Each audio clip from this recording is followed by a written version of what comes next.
여러분, 몸이 약해지거나 안 좋아질 때 몸에 어떤 반응들이나 징후들이 있잖아요. 그죠? 하지만 신장이 좋지 않아서 몸에 반응이 느껴지면 그건 엄청나게 많이 늦었을 수도 있다는 것도 아시죠? 하지만 저처럼 20년이 넘게 관리하고 있는데 아무런 증상이 없다가 이렇게 최근에 나타나는 이런 경우도 있습니다. 그렇기 때문에 오늘 신장이 조금이라도 안 좋으신 분들이나 많이 관리를 하고 계신, 오랫동안 관리하고 계신 분들 다 보셨으면 뭐 좋겠다라는 생각이 드네요. 오늘은 신장이 보내는 5가지 몸의 경고 신호에 대해서 이야기하겠습니다. 이 말할 5가지는 국제신장학회, 대한신장학회의 환자 안내서에서도 공통적으로 언급되는 대표 징후들입니다. 그러니까 실제로 표준적이면서 검증된 신호, 증상들이라고 참고해 주시면 될 것 같습니다. 구독자분들도 IgA지만 만성 신부전이지만 지금 증상이 없어도 어느 날 이 5가지 증상이 나타난다면 좀 더 안 좋아지고 있다. 정신 차리고 다시 관리 열심히 하자라고 생각해 주시면 좋겠습니다. 제가 그렇습니다. 지금 요즘. 참. 구독과 좋아요. 이제 5가지 증상을 이야기할 텐데 몇 개의 증상이나 있는지 한번 체크해 보십시오. 5가지 증상 가시죠. 첫 번째, 아침에 붓는다. 네. 이거는 밤새 쌓인 노폐물의 경고라고 합니다. 아침에 눈 주변이나 손가락, 발 등이 붓는다면 신장이 수분과 나트륨을 제때 배출하지 못한다는 뜻이라고 합니다. 특히 얼굴 붓기, 그리고 체중이 갑자기 증가, 이런 것들이 온다면 신부전 초기 가능성도 봐야 된다고 하네요. 단순한 피로 때문이라고 넘기지 말고 소변이 평소보다 줄지는 않았나, 평소보다 많이 늘지는 않았나, 이런 것들을 꼭 체크해야 된다고 합니다. 팁으로 하루 체중이 1kg 이상 급격하게 늘었다면 수분 저류를 의심해 보라고 하네요. 수분 저류. 수분 저류는 쉽게 말해서 몸에 물이 비정상으로 많이 쌓이는 상태를 말합니다. 의학적으로는 부종이라고도 하죠. 그래서 저희가 이뇨제 같은 거를 먹잖아요. 이게 여기에 해당되는 것 같습니다. 수분 저류는 여러 가지 이유로 발생할 수 있는데 이게 왜 생기냐면 첫 번째, 콩팥 신장의 문제. 신장이 나트륨과 물을 제대로 배출하지 못하면 몸에 수분이 쌓이게 된답니다. IgA 신병증, 우리 같은 사람들한테는 이 신장 질환이 흔한 증상이죠. 네. 두 번째, 심장 기능 저하. 심장이 약하면 피가 잘 순환되지 않아서 말초 부위, 그러니까 발, 종아리에 물이 고인다고 합니다. 세 번째, 호르몬 문제 또는 약물 부작용. 스테로이드 약, 피임약, 고혈압 약, 칼슘 차단제 계열 약을 먹으면 이게 또 원인이 될 수 있다고 하네요. 그리고 여성분들은 월경주기나 갑상선 이상도 영향을 줄 수도 있다고 합니다. 수분 저류가 생기는 경우라고 하네요. 여러 가지가 있지만 대표적으로 뽑아봤습니다. 그 다음 2번째 증상, 소변에 거품이 생긴다. 단백질 유출의 신호입니다. 이건 IgA 신병증이면 다 아시죠? 신장 사구체가 손상되면 단백질이 소변으로 새어 나오잖아요. 그 결과 소변에 지속적인 거품이 생깁니다. 단 한 번의 거품, 하루 동안의 거품, 이런 건 상관없지만 매일 반복되는 그 거품료가 많은 분들이라면 단백뇨일 가능성이 높다고 합니다. 병원에서도 소변에 거품이 많이 있나요? 이런 것도 가끔 물어보잖아요. 그럴 때 계속 거품이 있다면 신장 손상을 의심을 합니다. 우리 다 아시는 거죠. 네.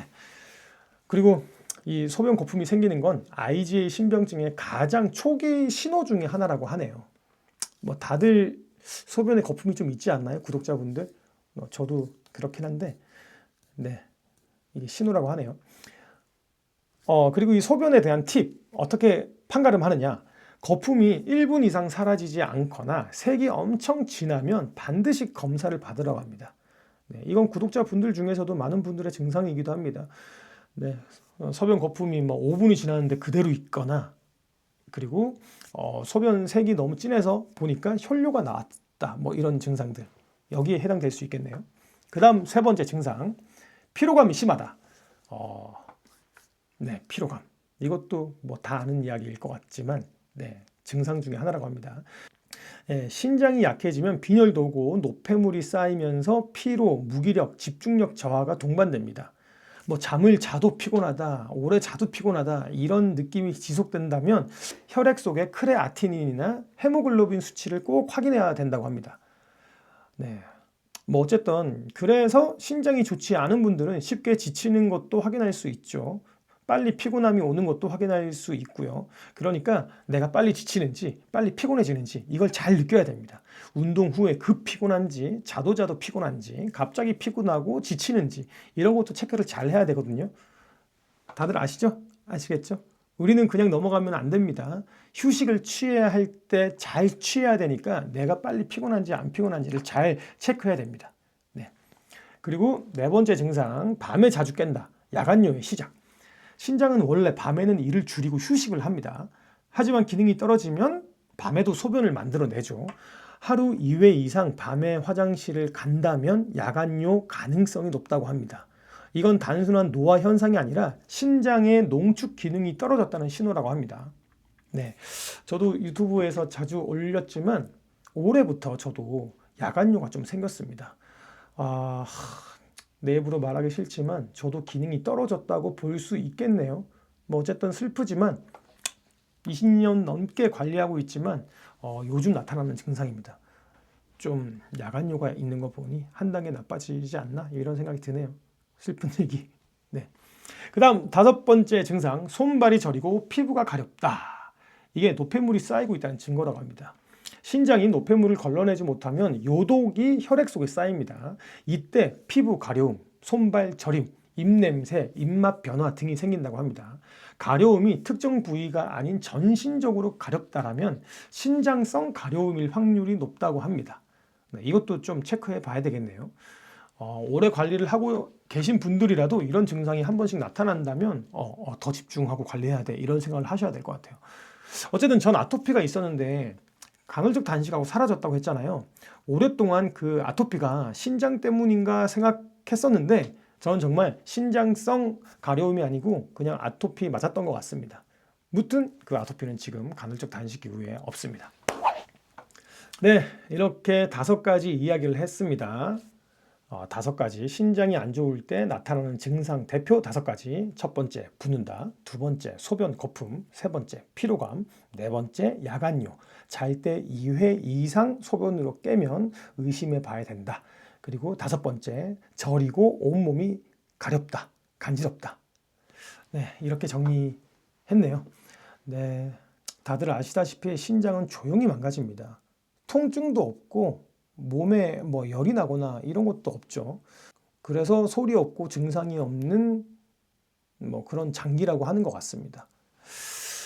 네, 정상인 중에 오늘 5가지 중에 하나라도 지속된다면 꼭 병원 검사를 받아보시기 바랍니다. 그리고 이미 IgE 신증 환우분들, 우리 구독자분들은 증상이 있으세요?